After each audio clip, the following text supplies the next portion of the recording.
नमस्कार, मी प्राध्यापक Avinash Narote, गुरुद्रोणा science अकॅडमीचा director. या अकॅडमीचा प्लॅटफॉर्म आपल्या सर्वांना माहितीच आहे की आपल्या या अकॅडमीमध्ये MHT CET, त्याबरोबर JEE मेन्स ॲडव्हान्स, नीट, NDA आणि अगदी 5वी पासून 10वी पर्यंतचं सगळं फाउंडेशन आपण उत्तम प्रकारे घेतो आहे. आणि गेल्या 5 वर्षांमध्ये 10,000पेक्षा अधिक विद्यार्थी आपल्या या अकॅडमीमध्ये शिकून गेलेले आहेत. त्यामुळे या अकॅडमीचा प्लॅटफॉर्म तुम्हालाही मिळवायचा असेल तर आपल्या चॅनललाही फॉलो करा आणि आमच्याशी तुम्ही कॉन्टॅक्टमध्ये राहा. बघूयात तर काय न्यूज आहे. MHT CET देणाऱ्या मुलांसाठीचा आजचा अजेंडा असा आहे की जे MHT CETचं रिसेंट आलेलं टाईमटेबल आहे, जे आजच्याच पेपरमध्ये महाराष्ट्र टाइम्समध्ये आलेलं आहे, ते तुम्हाला माहिती आहे का? त्या टाईमटेबलनुसार CET सेलनं PCM CET कधीपासून कधीपर्यंत स्लॉट लावलेले आहेत, हा एक आपल्या अजेंडाचा आज पहिला मुद्दा आहे. दुसरा म्हणजे की या वेळापत्रकामध्ये नवीन टाईम स्लॉट काय असणार आहे, पेपरच्या तारखा कोणत्या असणार आहेत आणि पेपरसाठीचं ठिकाण कोणतं असणार आहे, या 3 गोष्टी तुम्हाला माहिती आहेत का किंवा ते त्याच्यामध्ये दिलेले आहेत का? दुसरा विषय आपला असणार आहे की हे वेळापत्रक विद्यार्थ्यांनी कुठून डाउनलोड करायचं आहे, त्याच्यासाठी कोणती वेबसाईट CET सेलनं उपलब्ध करून दिलेली आहे. आणि लास्टचा विषय म्हणजे यावर्षी MHT CETला PCM ग्रुपमधून नक्की किती मुलांचं रजिस्ट्रेशन झालेलं आहे, किती मुलं किती विद्यार्थी संख्या या परीक्षेला बसलेली आहे, ह्या गोष्टी आपल्याला आजच्या या न्यूजमधून तुम्हाला समजणार आहेत. विद्यार्थी मित्रांनो, तुम्ही समोर बघू शकता की CET सेलनं दिलेल्या लेटेस्ट अपडेटनुसार आपली यावेळेची PCMची MHT CETचा फेज हा 11 एप्रिलपासून तो 20 एप्रिलपर्यंत होणार आहे.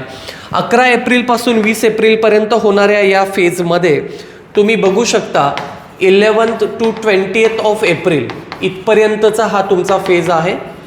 इथपर्यंत ह्या फेजमध्ये एक तारीख तुमची मिस आऊट होणार आहे आणि ती म्हणजे 12 एप्रिलची.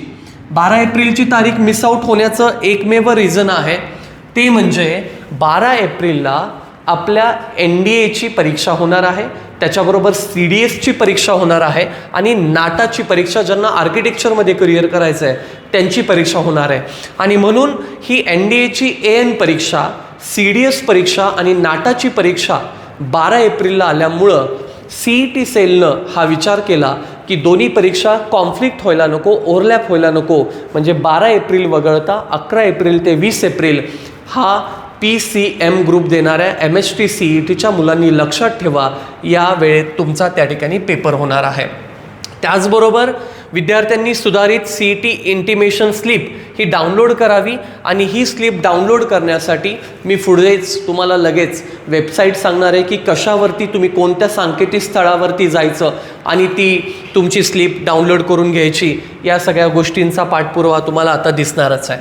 आत्ता सांगितल्याप्रमाणे 11 एप्रिल ते 20 एप्रिलच्या दरम्यानमध्ये तुमचा पहिला फेज MHT CETचा PCM ग्रुपचा होणार आहे. त्यानंतर PCB ग्रुपचा आहे.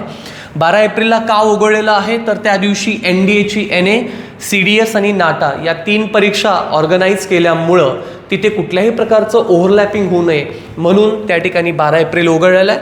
त्यामुळं विद्यार्थ्यांनी 12 एप्रिल उघडता 11 ते 20 एप्रिलच्या मध्ये स्वतःचा स्लॉट कधी आलेला आहे हे बघणं बंधनकारक आहे.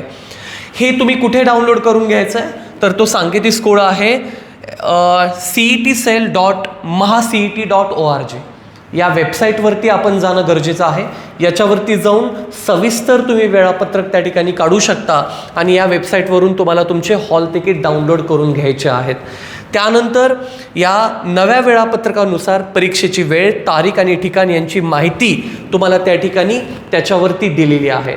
तुम्ही सांकेतिक स्थळावरती गेल्यानंतर त्या वेबसाईटवरून तुम्ही ह्या सगळ्या गोष्टी इझिली डाउनलोड करू शकता. त्यामुळे कोणत्या रिजनमधल्या कोणत्या मुलाचा पेपर कोणत्या तारखेला आहे, कोणत्या वेळेला आहे, कोणत्या ठिकाणी आहे, या सगळ्या गोष्टी तुम्हाला त्या ठिकाणी पाहायला मिळणार आहेत. आणि सगळ्यात महत्त्वाचा विषय म्हणजे यावर्षी MHT CETच्या PCM ग्रुपला तब्बल 4,79,332 मुलं या इतक्या मोठ्या विद्यार्थी संख्येनं स्वतःचं नाव रजिस्टर केलेलं आहे. म्हणजे जर उद्या तुम्हाला इंजिनिअरिंगला COP सारख्या महाराष्ट्रातल्या उत्तम कॉलेजमध्ये जाऊन शिकायचं असेल, VIT मध्ये जाऊन शिकायचं आहे, PICTमध्ये जाऊन शिकायचं आहे, तर तुम्हाला MHT CETची एक्झाम एकदम चांगल्या लेवलला जाऊन क्रॅक करायची आहे. कारण तुमचं कॉम्पिटिशन 4,79,332 मुलांबरोबर आहे. त्यामुळं तयार आहात ना तयारी करण्यासाठी? तर गुरुद्रोणा सायन्स अकॅडमीच्या प्लॅटफॉर्मवरून मी सर्व विद्यार्थ्यांना येत्या MHT CETच्या परीक्षेच्या खूप खूप शुभेच्छा देतो आणि मला 100% खात्री आहे की तुम्ही ही CETची परीक्षा खूप उत्तम प्रकारे द्याल. बरोबरच मी या अकॅडमीच्या प्लॅटफॉर्मवरून आपण विद्यासेतू कन्सल्टन्सीसुद्धा चालवतो. या कन्सल्टन्सीचा मेन फायदा हा आहे की विद्यार्थ्यांनी पालकांसमवेत स्वतःला काउन्सलिंग करून घेतलं पाहिजे, समुपदेशन करून घेतलं पाहिजे. आजवर आपल्या या विद्यासेतू कन्सल्टन्सीमध्ये महाराष्ट्रातल्या स्पेशली पश्चिम महाराष्ट्रातल्या हजारो मुलांनी याचा फायदा घेतलेला आहे. 5वी ते 10वी फाउंडेशन नक्की कसं करावं, फाउंडेशनची नक्की गरज का भासते, म्हणजे कोणत्या मुलांनी फाउंडेशन करायचं, कोणत्या मुलांनी करायचं नाही. आजच्या या जमान्यामध्ये अनेक मुलं ही मराठी बॅकग्राऊंडमधून शिकतात. काही मुलं सेमी बोर्डला आहेत, काही मुलं प्युअरली मराठी बोर्डला SSC स्ट्रीममध्ये शिकतात, पण त्याचवेळी काही मुलं CBSE बोर्डला आणि ICSE बोर्डला अशा ठिकाणी शिकत आहेत. त्यामुळं मराठी मीडियमच्या मुलांनी, सेमी इंग्लिश मीडियमच्या मुलांनी या फाउंडेशनची तयारी का करायची, जेणेकरून भविष्यात CBSEच्या बोर्डच्या मुलांबरोबर आपलं कॉम्पिटिशन आपण टिकवून ठेवू शकतो. याचं समुपदेशन म्हणजेच काउन्सलिंग तुम्हाला विद्यासेतू कन्सल्टन्सी करून देणार आहे.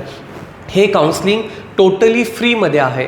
त्यामुळं आजच आपल्या पालकांना घेऊन आम्ही दिलेल्या या कॉन्टॅक्ट नंबरवरती 8600 आणि 8600 या दोन्हीपैकी कोणत्याही कॉन्टॅक्ट नंबरवरती कॉल करा आणि आमच्याशी तुम्ही कनेक्ट व्हा. 5वी ते 10वी फाउंडेशन नंतर अगदी 10वी पुढे काय, तर 11वी आणि 12वी. मग 11वी 12वीमध्ये बेटर ऑप्शन कोणता, तर तो सायन्सचा. कारण विद्यार्थी मित्रांनो तुम्हाला माहीत आहे 11वी आणि 12वीला आर्ट्स, कॉमर्स, डिप्लोमा आणि वोकेशनल कोर्सेस सगळे एका साईडला आणि एकटा सायन्स एका साईडला आहे. एकट्या सायन्समध्ये 65% करिअरच्या ऑपॉर्च्युनिटीज आहेत आणि या 65% करिअर ऑपॉर्च्युनिटीमध्ये तुम्ही करिअर करावं यासाठी या विद्यासेतू कन्सल्टन्सीचा रेफरन्स आपण घेणं खूप गरजेचं आहे.